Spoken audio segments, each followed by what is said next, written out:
একটা বিপদে আছি, গরু বাছুর নিয়ে ঘাস কাটন যায় না। আসসালামু আলাইকুম।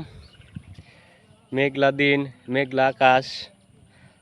আজ কয়েকদিন ধরে অনেক বৃষ্টি হচ্ছে।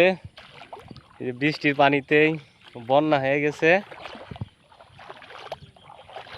বৃষ্টির পানিতে বন্যা, গরু ছাগল নিয়ে অনেক সমস্যা। তো গরুর এবং ছাগলের ঘাস খাওয়া নিয়ে অনেক সমস্যা। তো ওই জায়গায় একটি উঁচু ক্ষেত আছে, ওই জায়গায় কয়েকটা ছাগল ঘাস খাচ্ছে। তা আমি সেই ছাগলগুলা দেখাবো। ওই দেখেন, এই যে অনেক পানি, ওই যে এই সাইডে এই ক্ষেতটাই একটু উঁচু, তাই ছাগল এই জায়গায় এসে ঘাস খাচ্ছে।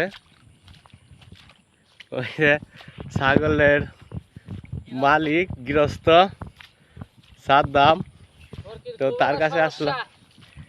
সাদ্দামের কাছে পারতাছি না, বরকি নিয়ে খুব একটা বিপদে আছি, গরু বাছুর নিয়ে ঘাস কাটন যায় না। তাই হ্যাঁ হ্যাঁ, কয়দিন ধরে বৃষ্টি হইতেছে? বৃষ্টি তো মঙ্গলবারের থেকে। মঙ্গলবার থেকে। হ্যাঁ হ্যাঁ, তো আপনার এনে ছাগল কয়টা? ছাগল এনে 5টা, বাড়িতে আছে 9টা। বাড়িতে 9টা? জি, তো বাড়ির ডিকই বাড়ির দিয়ে জায়গায় পানিতে খায় না, এটা আবার 5টায় পানিতে খায়, তার কারণে 5টা আনছি।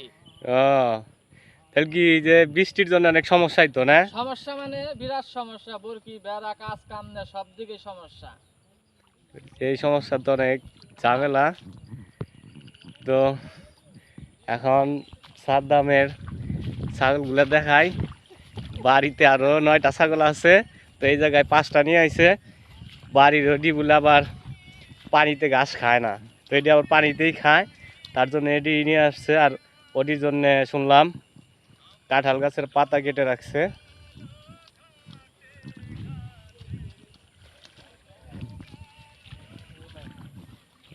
প্রত্যেকটা ক্ষেতেই এই যে বৃষ্টিতে পানি জমে গেছে, খাওয়াবে কিভাবে ঘাস?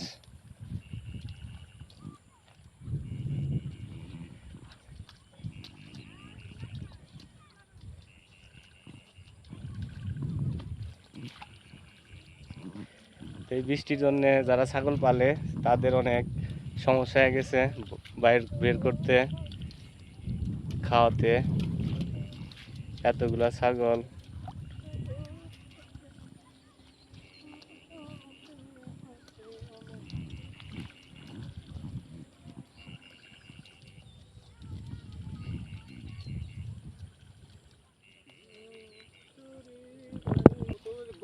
কত ভিডিও করতেছ?